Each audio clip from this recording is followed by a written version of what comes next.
What's going on, everybody? So we figured we would do a more combative self-defense, I guess you'd say, but more combative.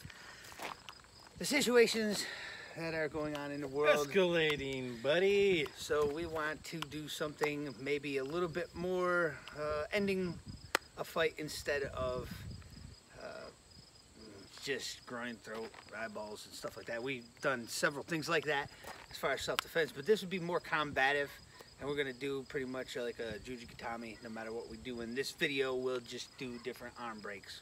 And I'd say practice this, but make sure you don't do it to the point of doing it aggressive and hard in order to actually break something, because it doesn't take much to break this. Check with your physician first before you exercise. Disclaimer, don't do any of this. It's for entertainment purposes only. Yeah, watch how we do it so you see that nice we're not actually slow doing and it hard. He's gonna show an example of it. I don't know which one you want first. You tell can me. give me this side over here, because that way I can... You want to punch? You want to grab? What do you want? Sure, do a grab.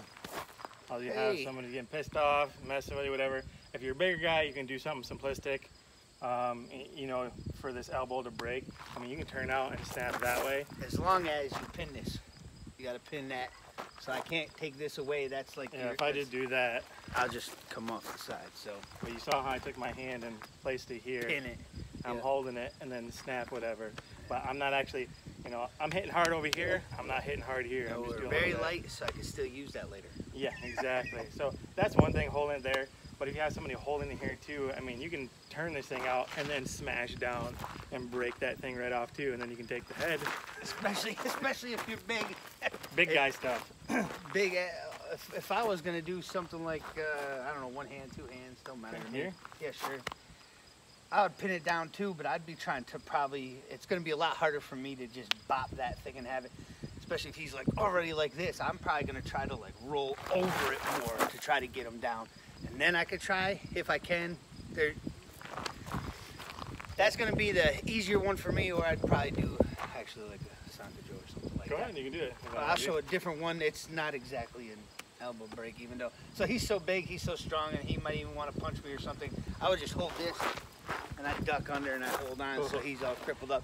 And if you go underneath again, it will snap. But you had to do it really, really light. It feels real good. Key factor, pinky, holding, locking. Turn your thumb into his ear. Oh. Yeah, see, so, and then you can lock him down hard like this, but you don't want to be so close, so you'd probably be better off up here. He's like, stop doing it. I'm not doing it too hard, but you have all the tendons just locks. And muscles, everything in there. You have everything lined up, and you're controlling everything in there. Probably the best way for me to get something like that would probably be more off of a strike. Like if you, I don't know, throw me a straight right or something, and I would try to come off of it and try to bang into it or pull it off. I mean, I'm getting real close to him, even if he's going to try to grab or punch me. Yeah, it's snappable. Yeah, see, it's not going to take much. Be very careful doing this, guys. Very careful, a lot of practice. See, I'm 6'4", 320 pounds. 5'6", probably around at least 200. We'll say 205, how about that? So, I mean, you can... And I'm on the hill, so I look taller. Because one of our other videos, someone's like, why is the little guy all the way on the bottom? He looks like this much shorter. So you have a difference here in size. So you get, you know, average height and then above average height. So you get the size difference too. And some of the stuff for the big guys just work easier. I can, if I put two hands on him, he can just go over the top and turn right out, or smash down for a big guy. Little guys can't do this. I can turn out, but I hate doing this because then I give myself. Yeah, and for me, I try to grab one because I have no other. I don't have as much of a choice unless he's really kind of. For this styled one, I like it more off of a strike. Like I said, when the strike comes first through. As long as I'm on this side, I can hold this, I can pull this back while I hit it, even with my shoulder. Snaps the elbow. And then snaps the elbow. Take a wrist, doesn't matter. However you want to do it, it's just going to be a little bit different and whatever works for you. If you grab a big guy, though, yeah, you're stuck. I don't know. Yeah. I see a different way. This side, whatever, yeah, I guess you can see from this side, because if I'm holding it, you want control of their arm, always. You don't want to give them the ability to come back afterwards. You want them to know you mean business. So, I mean, here, simplistic even too, is popping the elbow again on this side, and you saw me doing the turnout on this side. And then I can take this too, from here, pull out this way. I have control here, and I can just literally put them all the way down to the ground. Here, let's go all the way down. And I can actually land on that knee again too. That would pop it. Drop the knee on there. That's what I would do probably with a bigger guy. If I ended up getting him turned over, I'd probably just jump up. Ping. Yeah. What else am I gonna do? I don't. You don't want to give yourself to other people around. We're doing one-on-one right here, but you want to keep it so, you know, say he does have this, I have control of him, and I'm watching everybody else around. I can even use this to, you know, bring him into anybody else's. And if someone comes here, he could push me into push them. him in there, but I'll probably break it and then push. Breaking and push, that way I'm not coming back.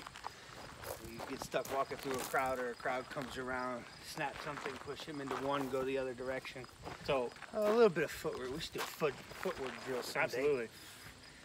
Not right now. We're breaking arms. We're gonna smash some things together, so stay tuned. But that's just a quick, easy, a little bit more combative than just trying to poke an eyeball, which is very combative. Because even if we're just starting, I wouldn't mind. Yeah, that's great, because now he's like this, and then I could try to hang my whole body off his wrist or something. Whole point in a situation where you're in a fight and it's a bad fight, and you know it's a life or death situation, you want to end the fight. So one way, breaking elbows, snapping wrists. Go that way. Yeah, we did a little bit extra on here too, but we're gonna do some more here in a second. So we're gonna do a little bit, we'll call it a montage later on. Yeah. So stay tuned, guys. Thanks. Sounds good. Thanks for watching.